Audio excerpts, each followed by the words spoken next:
So while I'm watching this movie, I'm eating my popcorn, enjoying myself. Then I get a popcorn kernel stuck in my teeth. I find myself throughout the movie working at my teeth, trying to get this fucking kernel out of my mouth. And then I realize I had a more enjoyable time doing that than watching the movie. Looks like we got another stinker on our hands, folks. And I blame George Clooney. Suburbicon. Rapid fire review. The plot. In the 50s, for some reason, Matt Damon owes money to some bad people. And they want it back, and he just won't cooperate. So they cause some trouble for him and for his family, and he has new neighbors that are black.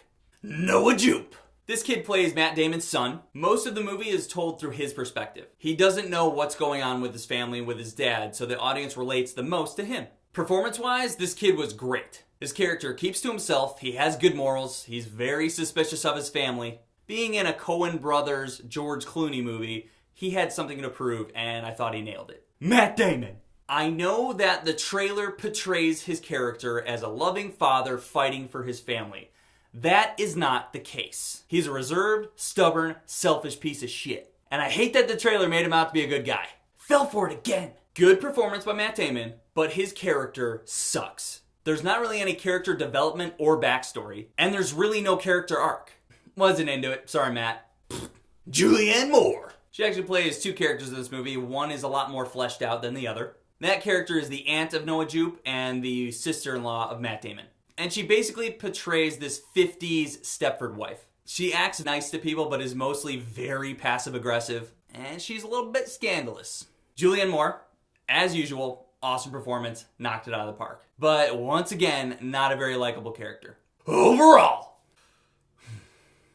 this movie was written by the Coen Brothers and George Clooney. How do you fuck that up?